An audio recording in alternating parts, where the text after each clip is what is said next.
I think when people feel emotional pain, brings them to dark places, there's a tendency to feel shame from that, which closes the circle out and you're spinning in your own negative thoughts. I want to be on the side of the good and trying to let people put things in perspective. Music can make you feel less alone. I was into a bunch of different kinds of music, but I think what attracted me to punk and hardcore was this sort of empowerment idea of being with a group of people my own age. And the first naive idea is that we're just gonna be rude to people and wear clothes that makes us seem like we're onto something wild that you don't understand. That community, it wasn't just being rude and spitting, I found out quickly. It was about really great friendships, and there was people within that community that, a lot of them didn't make out. They were never able to outrun whatever their trauma was that kind of got them in the first place. The beauty of this hardcore scene, this community, is if you ever see a show, there's the band on the stage, there's their crew, on the side of the stage, then there's just photographers, extended guests, all on the stage. And then the audience is jumping on the stage, jumping off the stage. And within the audience, there's people that are writing fanzines or are booking shows, are involved in all these different things. So it's sort of like an all hands on deck. It's like everyone has a role in this thing happening.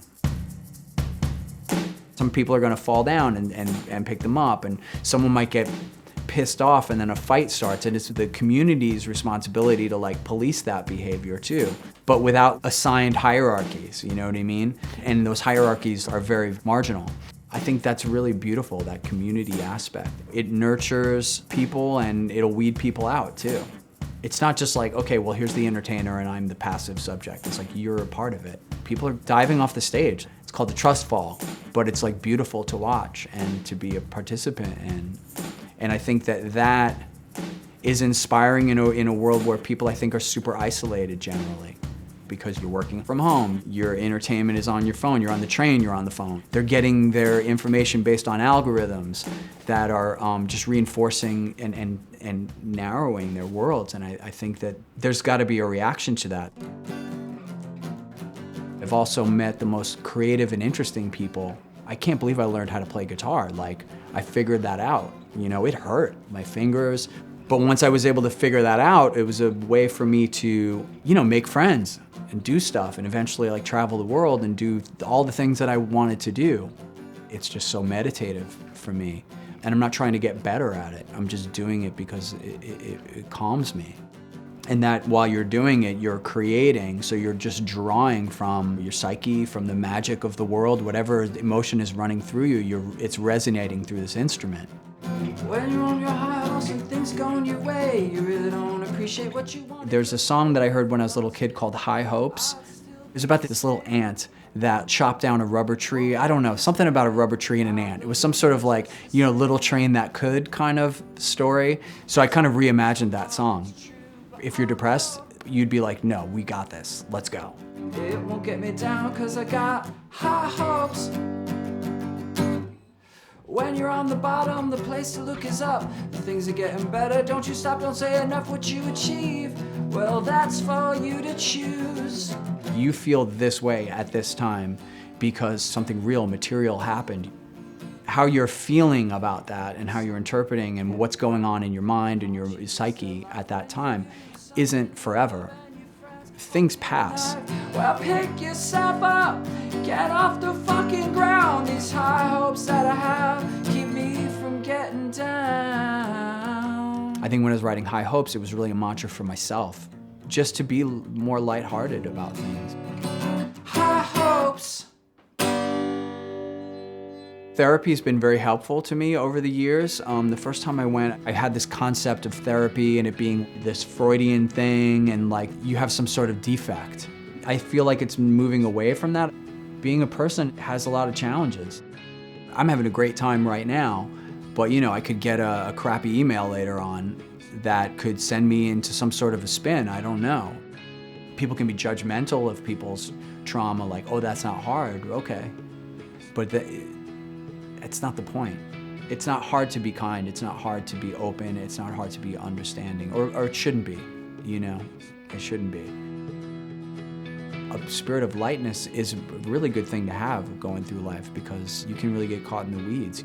Meditation, yoga, running, something that addresses like I have a pain, and rather than just like stewing in that, then I'm going to take some sort of active participation in like figuring out a new way of looking at this thing. I'm putting time aside to make sure that, you know, my legs work and everything. It's basically telling you that you're like, I love you, I care about you. And that's a positive message, and then it gives you a little bit more strength. The song that I chose for this was Don't Ask Why, which is a My Bloody Valentine song. I found My Bloody Valentine at a time where I was kind of just striking out on my own. I don't know, I think I was probably depressed and going through, you know, some growing pains in that way.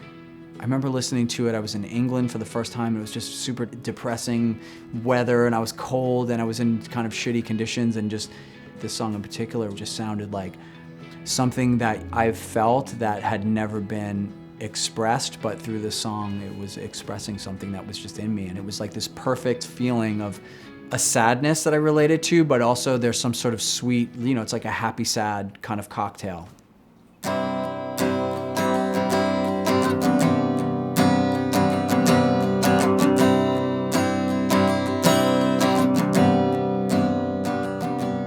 See all your sorrow, but be happy tomorrow.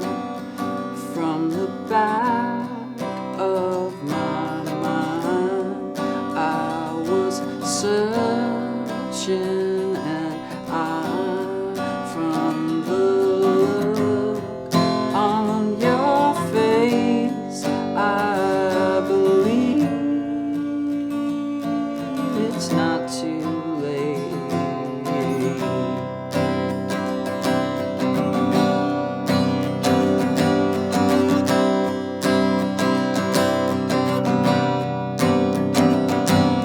See where you are. When did we go that far from the things that we said? I was wishing us dead. Turn around to the fool who believes.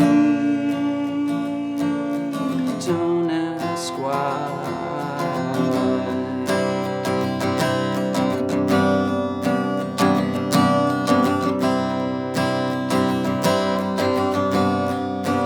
From the look on your face, I believe it's not too